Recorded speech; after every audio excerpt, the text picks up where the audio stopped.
अंबरनाथमधील प्रसिद्ध radiologist doctor किरण शिंदे यांच्यावर त्यांच्या पतीने जीवघेणा हल्ला केल्याची धक्कादायक घटना समोर आली आहे. खलबत्त्याने डोक्यावर वार करून डॉक्टर शिंदे यांना गंभीर जखमी करण्यात आलं असून सध्या त्या बदलापूर येथील खाजगी रुग्णालयात उपचार घेत आहे.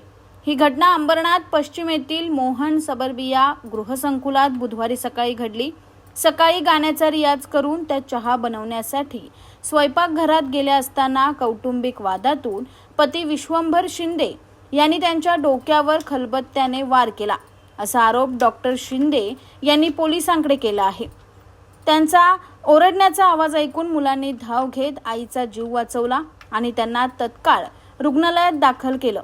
पोलिसांनी डॉक्टर किरण शिंदे यांचे जबाब नोंदवून गुन्हा दाखल करण्याची प्रक्रिया सुरू केली आहे.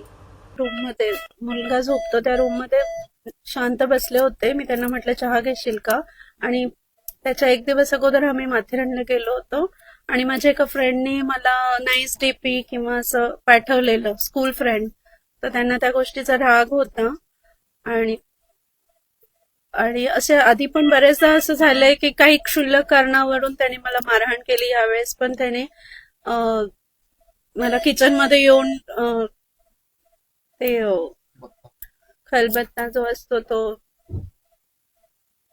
त्याच्याने लोखंडी याच्याने मारहाण करायला मला ढकललं, गळा दाबला आणि त्या खलबत्त्याने डोक्याला जोरजोरात मारायला सुरुवात केली. मी जोरजोरात ओरडायला लागली तेव्हा मुलं जागे होऊन आले आणि त्यांनी मला वाचवण्याचा प्रयत्न केला, पण तरी तो कंटिन्युअस मारत होता आणि माझ्या डोक्यातून रक्त निघायला लागलं आणि पूर्ण गाऊन, त्याचं टी शर्ट सगळं काही रक्ताने माखलं.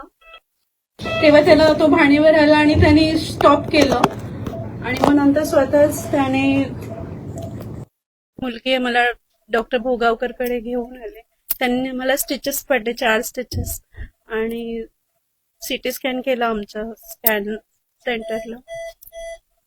त्यामध्ये मोठा हिमॅटोमा निघाला आहे, पण इंटरनल इंजरी ब्रेनला झालेली नाही. कायदेशीर त्याच्यावर कारवाई करण्यात यावी आणि त्याला अटक करण्यात यावी, कारण मी हे बऱ्याचदा सहन केले, 2 NC पण केले आहेत, पण कधीच मी परत नॉर्मल मुलांसाठी आपण फॅमिली परत एकत्र राहतोय आम्ही, ऍडजस्ट करते मी, कॉम्प्रोमाइज. पण ह्या वेळेस ते इतकं जास्त होतं की कदाचित माझा जीव पण गेला असता जर मुलं सकाळी उठले नसते आणि मला वाचवलं नसतं.